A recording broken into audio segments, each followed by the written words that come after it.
Man, there's really something about Anna Taylor-Joy in the desert this year. Furiosa, a Mad Max saga, is about the world falling and a young Furiosa that is snatched from the green place of many mothers and falls into the hand of the great biker horde led by the warlord Dementus. Sweeping through the wasteland, they come across the citadel presided over the Immortan Joe. While the two tyrants war for dominance, Furiosa must survive many trials as she puts together the means to find her way home. So Furiosa is George Miller's fifth movie in the Mad Max saga. I've seen all of them besides the third one of the original trilogy.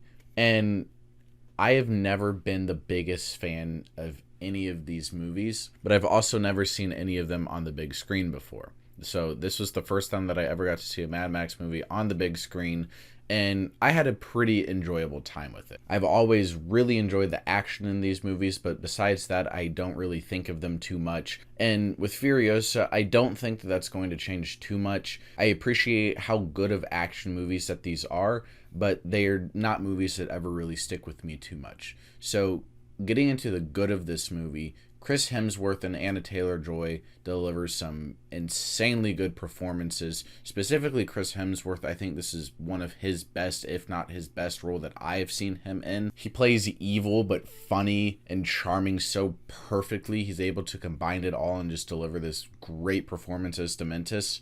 And you understand where he's coming from by the end of the movie. It's just a really, really, really good performance. Anna Taylor-Joy, once she finally shows up in this movie, I think her performance is fantastic as the hero that doesn't speak much. I mean, that's been a very central part of all the Mad Max movies, is that the main protagonist doesn't speak much. I love how unique these movies feel in the way that they're shot. Like the extended long action sequences. There's one in the middle of this movie. It lasts about 20 minutes and it is just so incredibly good. You kind of forget how you got there and you don't really care because it's just so awesome to see a bunch of guys be on a bike, pull up a parachute, and then have a little fan on their back, and then they're just above this convoy, and it's just a massive road battle sequence, and it's just fantastic. It's one of the best action sequences that I've seen shot in the last decade, honestly.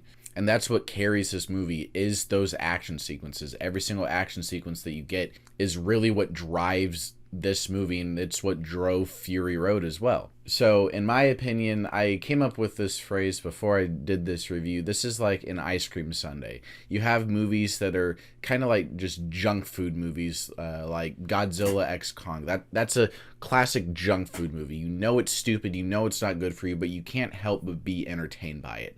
This movie, you're entertained by it, and there's at least a little bit of substance to it, and you feel like you're getting something a little bit next level over just that classic junk food, like a cosmic brownie is what you could probably relate Godzilla x Kong to. This is like a true, really good ice cream sundae. You have a little bit of substance to it. You don't feel as gross whenever you finish it, and you're not going to hate yourself if you have another. But with that being said, there's still some negative things to having an ice cream sundae. So my biggest issue with this movie is just how thoroughly confused that I was by the entire thing. There's a lot of jumping around and time jumps in this movie.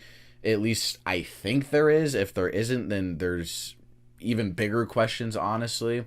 And they do a pretty poor job at explaining that. And I know there's not that much talking in these movies, and that's fine, but there is a lot of confusion in knowing where you're at in the story and how characters are getting around and the motivations for certain characters and why they're doing these things. That's something that I had an issue with in my Kingdom of the Planets of the Apes review.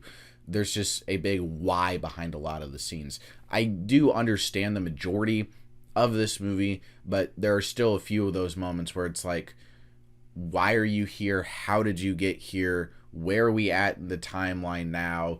And it's just a little bit confusing to keep yourself up to date on. And it definitely, in my opinion, the first hour of this movie before Anna Taylor-Joy as Furiosa shows up, I think it's a little bit slow. Chris Hemsworth really carries this movie in the first hour, and he does a solid job. Like I said, I really think that this is one of his, if not his best performance that I've seen him in. But when I go into the movie expecting Furiosa movie, when the first hour of it is Dementus, I was a little bit thrown off guard, and I do think that it dragged a little bit. You probably could have cut it by 15 minutes or so, and I think that you could have cut the end of this movie by a solid 15 minutes or so. Because, minor spoiler alert, they do this montage through the supposed 40-day war, and you just kind of see like little glimpse of it, and it doesn't add anything to the movie whatsoever. It's kind of pointless. It doesn't really take anything away from the movie. It just makes it that little bit longer that I don't really feel like it needed to be. I feel like this movie could have shaved off about 15 minutes in the beginning of it and probably another solid 10 minutes at the end of it. This movie could have easily come in under 2 hours, whereas it's at around about 2.5 hours. And I don't think that it's necessarily a bad thing, because I was entertained. I could go see this movie again and be very entertained by it and really enjoy all the action sequences that they put together, because I love how it's shot. I love the vibrant colors, the vibrant nature of everything in this movie that a 79-year-old George Miller has been able to accomplish time and time again. But basically all the issues that I've had with all the other Mad Max movies, I have with this one.